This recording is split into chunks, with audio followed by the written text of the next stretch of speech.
There is a work for you both to do. Forever cease your murmurings. Brother G, suffer not the close, penurious, selfish spirit of your wife to control your actions. You have been drinking in the same spirit, and you have both robbed God. The plea of poverty is upon your lips, but heaven knows it is false.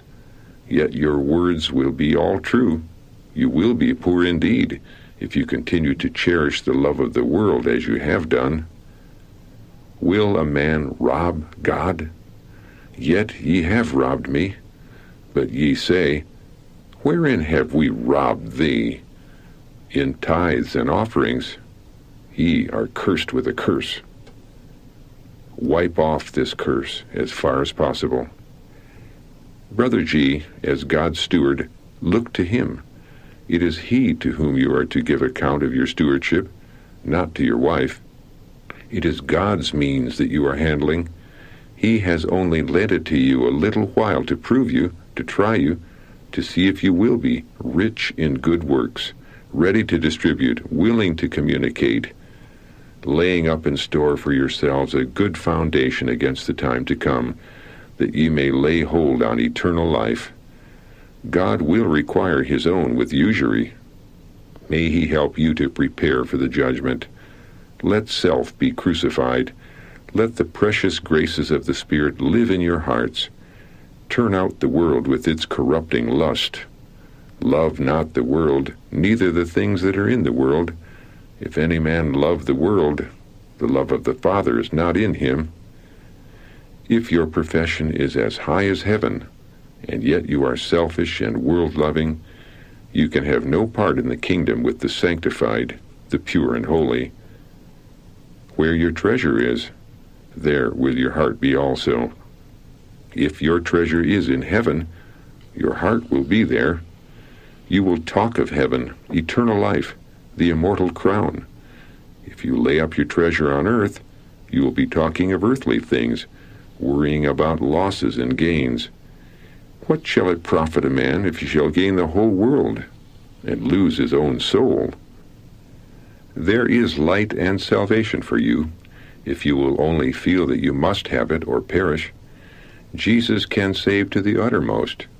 But, Sister G, if God has ever spoken by me, you are terribly deceived in regard to yourself, and must have a thorough conversion, or you will never be one of that number who have come up through great tribulation, having washed their robes and made them white in the blood of the Lamb.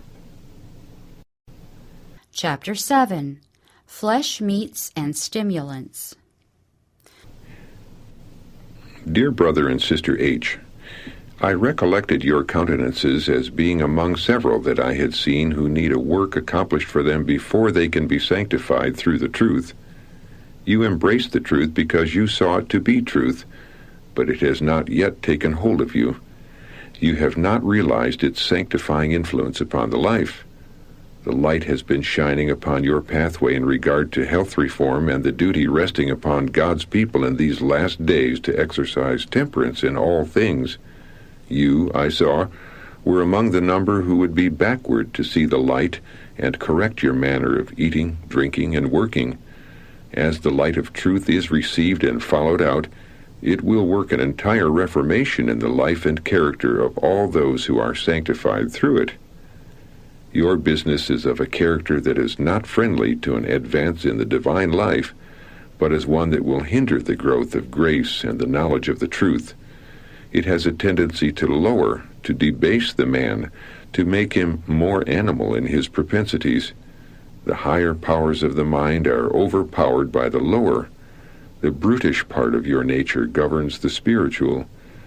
Those who profess to be fitting for translation should not become butchers. Your family have partaken largely of flesh meats, and the animal propensities have been strengthened, while the intellectual have been weakened. We are composed of what we eat, and if we subsist largely upon the flesh of dead animals, we shall partake of their nature. You have encouraged the grosser part of your organism, while the more refined has been weakened. You have repeatedly said in defense of your indulgence of meat-eating, However injurious it may be to others, it does not injure me, for I have used it all my life. But you know not how well you might have been if you had abstained from the use of flesh meats. As a family, you are far from being free from disease. You have used the fat of animals, which God in his word expressly forbids. It shall be a perpetual statute for your generations throughout all your dwellings, that ye eat neither fat nor blood. Moreover, ye shall eat no manner of blood, whether it be of fowl or of beast, in any of your dwellings.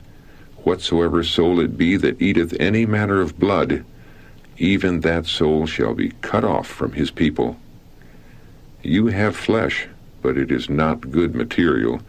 You are worse off for this amount of flesh.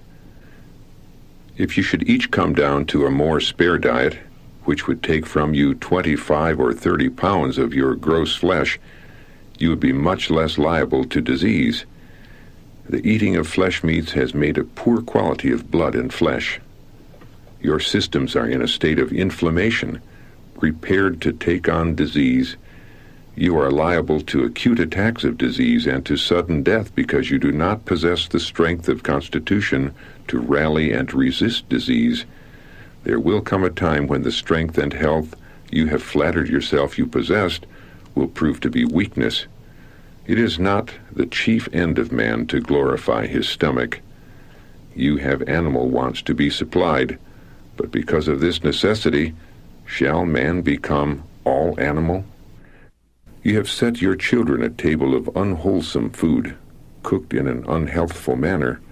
You have placed flesh meats before them, and what is the result? Are they refined, intellectual, obedient, conscientious, and religiously inclined? You know this is not the case, but entirely the contrary. Your manner of living has strengthened the animal of your nature and weakened the spiritual. You have transmitted to your children a miserable legacy, a depraved nature rendered still more depraved by your gross habits of eating and drinking. Your table has completed the work of making them what they are. The sin lies at your door. You know that they are not religiously inclined, that they will not submit to restraint, but are inclined to disobedience and to disrespect your authority. Your eldest son especially is corrupt, partaking to a great degree of the animal. Scarcely a trace of the divine can be seen in his organism. You have brought up your children to indulge their appetite when they please and as they please. Your example has taught them that they live to eat, that the gratification of appetite is about all that is worth living for. There is a work for you to do, Brother H. You have been like a man asleep or paralyzed. It is time that you make a mighty effort to save the younger members of your family. The influence of your eldest son is only evil over them. Correct your table. A depraved, stimulating diet is strengthening the animal passions of your children. Of all the families I am acquainted with, yours most needs to dispense with flesh meats and grease and learn to cook hygienically. Sister H is a woman whose blood is corrupt. Her system is full of scrofulous humors from the eating of flesh meats. The use of swine's flesh in your family has imparted a bad quality of blood. Sister H needs to confine herself strictly to a diet of grains, fruits, and vegetables, cooked without flesh or grease of any kind. It will take quite a length of time of strictly healthful diet to place you in better conditions of health, where you will be rightly related to life. It is impossible for those who make free use of flesh meats to have an unclouded brain and an active intellect. We advise you to change your habits of living, but while you do this, we caution you to move understandingly. I am acquainted with families who have changed from a meat diet to one that is impoverished. Their food is so poorly prepared that the stomach loathes it, and such have told me that the health reform did not agree with them, that they were decreasing in physical strength. Here is one reason why some have not been successful in their efforts to simplify their food. They have a poverty-stricken diet. Food is prepared without painstaking, and there is a continual sameness. There should not be many kinds at any one meal, but all meals should not be composed of the same kinds of food without variation. Food should be prepared with simplicity, yet with a nicety which will invite the appetite. You should keep grease out of your food. It defiles any preparation of food you may make. Eat largely of fruits and vegetables. After they have reduced their physical strength by a reduced quantity and a poor quality of food, some conclude that their former way of living is the best. The system must be nourished.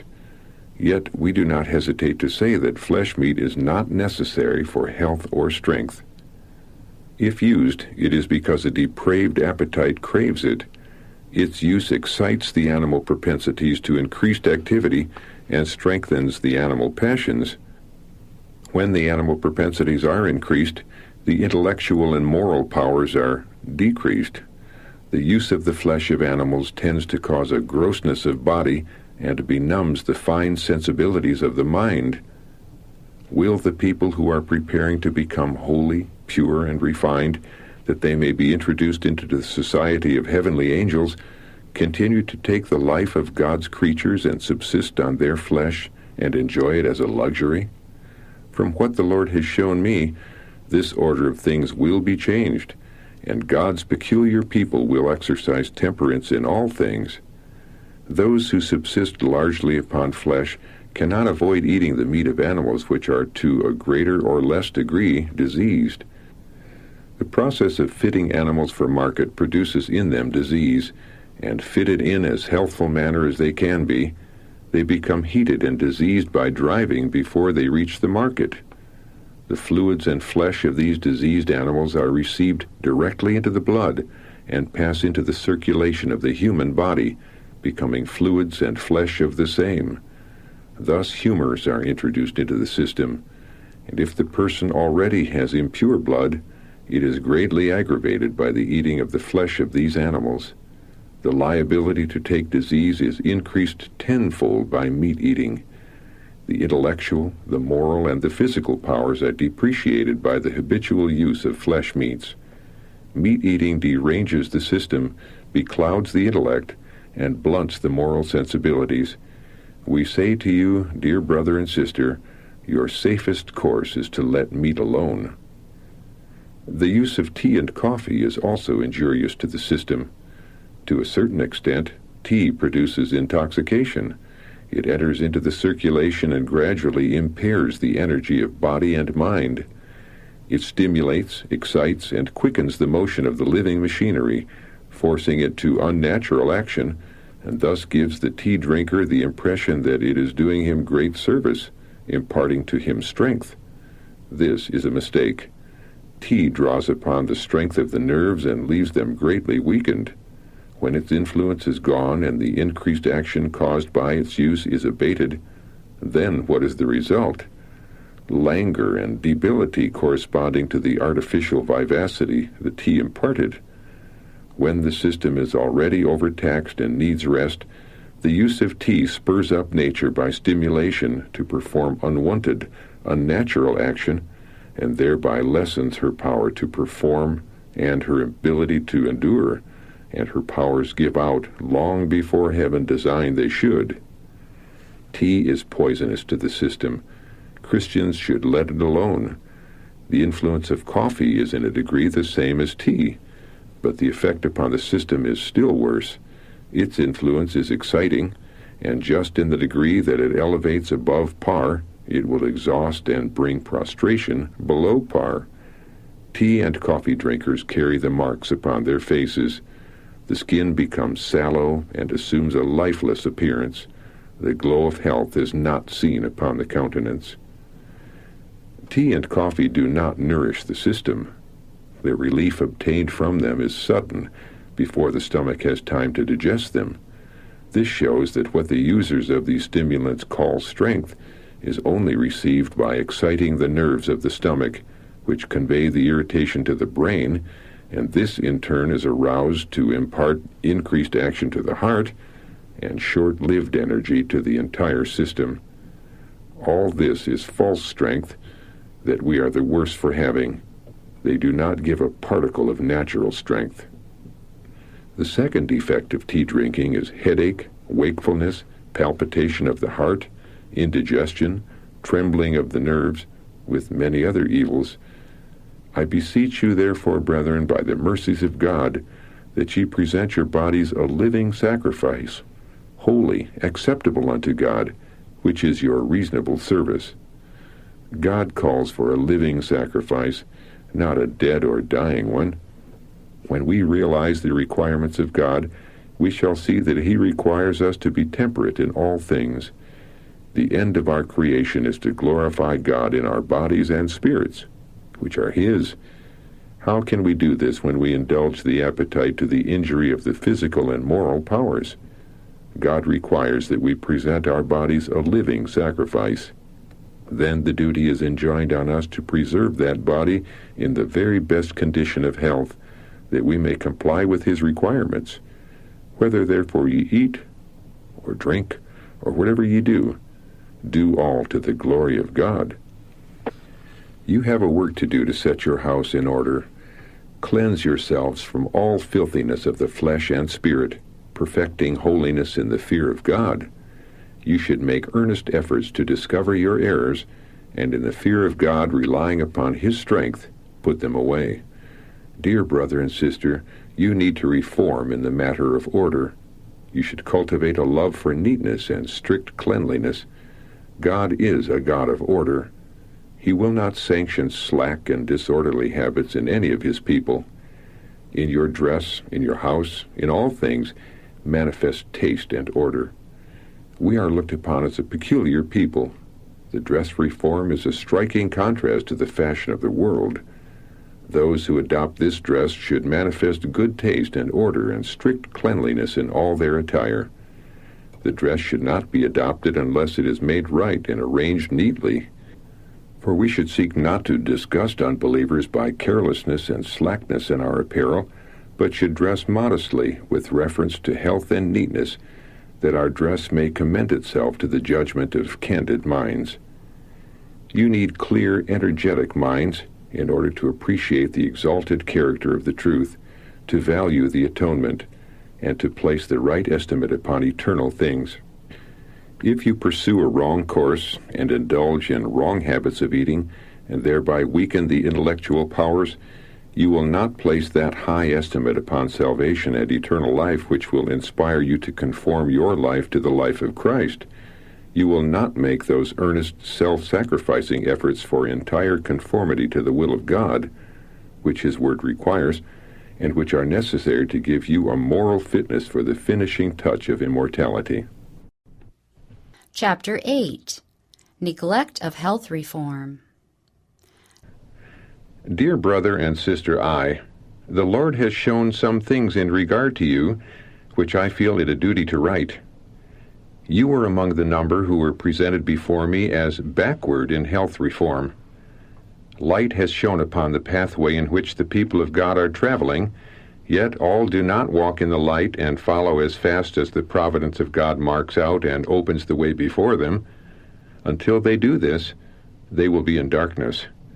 If God has spoken to His people, He designs that they shall hear and obey His voice. Last Sabbath, as I was speaking, your pale faces rose distinctly before me as I had been shown them.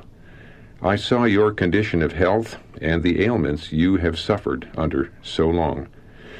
I was shown that you have not lived healthfully. Your appetites have been unhealthy, and you have gratified the taste at the expense of the stomach. You have taken into your stomachs articles which it is impossible to convert into good blood. This has laid a heavy tax on the liver, for the reason that the digestive organs are deranged. You both have diseased livers. The health reform would be a great benefit to you both if you would strictly carry it out. This you have failed to do. Your appetites are morbid, and because you do not relish a plain, simple diet, composed of unbolted wheat flour, vegetables, and fruits prepared without spices or grease, you are continually transgressing the laws which God has established in your system. While you do this, you must suffer the penalty, For to every transgression is affixed a penalty. Yet you wonder at your continued poor health. Be assured that God will not work a miracle to save you from the result of your own course of action. You have not had a liberal supply of air. Brother I has labored in his store, closely applying himself to his business and allowing himself but a limited amount of air and exercise. His circulation is depressed. He breathes only from the top of his lungs. It is seldom that he exercises the abdominal muscles in the act of breathing. Stomach, liver, lungs, and brain are suffering for the want of deep, full inspirations of air, which would electrify the blood and impart to it a bright, lively color, and which alone can keep it pure and give tone and vigor to every part of the living machinery. You, my dear brother and sister, can have a much better condition of health than you now enjoy, and can avoid very many ill turns, if you will simply exercise temperance in all things, temperance in labor, temperance in eating and drinking. Hot drinks are debilitating to the stomach. Cheese should never be introduced into the stomach. Fine flour bread cannot impart to the system the nourishment that you will find in the unbolted wheat bread. The common use of bolted wheat bread cannot keep the system in a healthy condition. You both have inactive livers. The use of fine flour aggravates the difficulties under which you are laboring. There is no treatment which can relieve you of your present difficulties while you eat and drink as you do. You can do that for yourselves, which the most experienced physician can never do. Regulate your diet. In order to gratify the taste, you frequently place a severe tax upon your digestive organs by receiving into the stomach food which is not the most healthful, and at times in immoderate quantities. This wearies the stomach and unfits it for the reception of even the most healthful food. You keep your stomachs constantly debilitated because of your wrong habits of eating. Your food is made too rich. It is not prepared in a simple, natural manner, but is totally unfitted for the stomach when you have prepared it to suit your taste. Nature is burdened and endeavors to resist your efforts to cripple her. Chills and fevers are the result of those attempts to rid herself of the burden you lay upon her. You have to suffer the penalty of nature's violated laws. God has established laws in your system which you cannot violate without suffering the punishment. You have consulted taste without reference to health. You have made some changes, but have merely taken the first steps in reform diet. God requires of us temperance in all things. Whether therefore ye eat or drink, or whatsoever ye do, do all to the glory of God.